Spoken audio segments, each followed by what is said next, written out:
My wife's name's Margaret, and she's just been down the shop, and she bought me a chocolate bar, a crunchy bar. I'm not supposed to eat chocolate. Bloody nice, though. Anyway, what's our next story? How I nearly killed my brother with a ragwood slasher. Well, our farm was covered in ragwood. Now, I don't know whether you know what ragwood looks like, but it grows as a little green plant, and then it grows tall with a big yellow flower. And we used to have to cut the ragwood. When it was in flower, we'd cut it with a slasher. And I was cutting this ragwood one day, and my brother Billy they called him, he comes sneaking up behind me. And I brought the slasher around, and I cut the ragwood, and the slasher went right round, and it caught him in the back, just below, just right in the kidneys, where his kidneys are. The slasher went in there, yeah, and blood squirted everywhere. So I ran and grabbed hold of Dad, and he unhooked the Bonnie, the one we could ride, and put Bill on Bonnie, and away we went to town. Had to go to town, sew him up. And they reckon it was only just a fraction of an inch short of his kidneys. Any deeper, it'd have killed him. Anyway, I'll tell you more about my brother Bill later on in future decades. What I want to do now is talk about... I'm sorry, this chocolate is coming up at me. The day I swallowed a threepence. Yeah, well, Mum used to put threepences. We had a threepence was a small silver coin. And she'd put them in the pudding at Christmas time. She'd make a fruit pudding. And it was customary to put threepences in the Christmas pudding. Well, and we'd sit there and have our Christmas pudding, all looking for a threepence, and I got one. But I didn't realise it was with in my pudding, and I swallowed it. I swallowed the whole thing. She said, Mum said there should have been a threepence in your pudding. I said, no. Oh, you must have swallowed it. So what did they do? Mum went away and got the old Poe. We used to have Poes in those days that you put under the bed to do reason. And I sat on the Poe. And I can remember sitting there and all my brothers and sisters all sitting around waiting for the threepence to drop. Guess what? It did. Yeah. Yeah, I pooed a threepence. Went right through me. I want to talk now about Thursday was sale day. Yeah, Thursday was sale day. That was the day all the farmers went to town on a Thursday, because that's when all the stock was sold. And Mum and Dad always packed us kids up, and away we went into town on a Thursday. Dad would go to the sale, and then he would go to the pub afterwards. And I can remember sitting outside waiting for Dad, Mum and I, and she was going crook, Mum would go crook, because we were all crying. And Dad would come out every now and again and give us a raspberry treat to keep us quiet.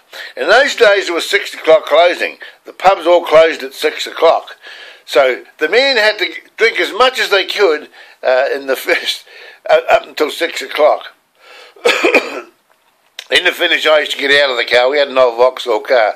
And I used to get out and I'd sneak into the pub. And I'd go around amongst all the men's legs looking for coins, because they'd drop the money on the pennies and threepences and that on the ground, and I would pick it all up. Yeah. And then on the way home, they'd call into Kiki's, a little case down the road called Kiki, and Cuxie's Hotel. That's Mum could go and have a drink then, because they had a ladies' bar, they had a private bar. They didn't have one in the Tiamuta Hotel.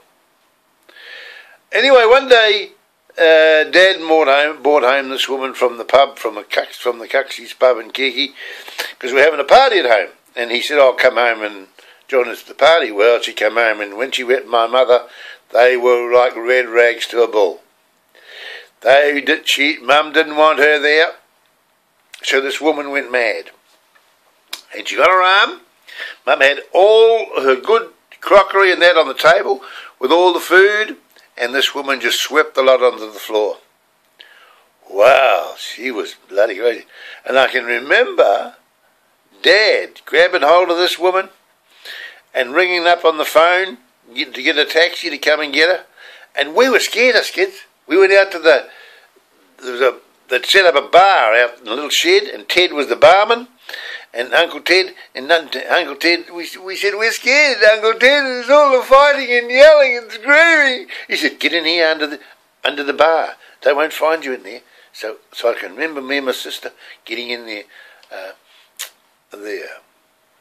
want to tell you now about something I did to my mother that I've never ever forgotten. It was something very, very bad. Mum and Dad used to take us to the races, and there were picnic meetings. In other words, there was no totalisator. You couldn't back on a horse. You couldn't go and just pick a horse and back on it. You bought a ticket, and the number of the ticket was the number of the horse, and if the horse came in and you bought the ticket, you'd win. So anyway, Mum kept giving me a half-crown. A half-crown was 2 and 6pence, or 25 cents in today's dollars.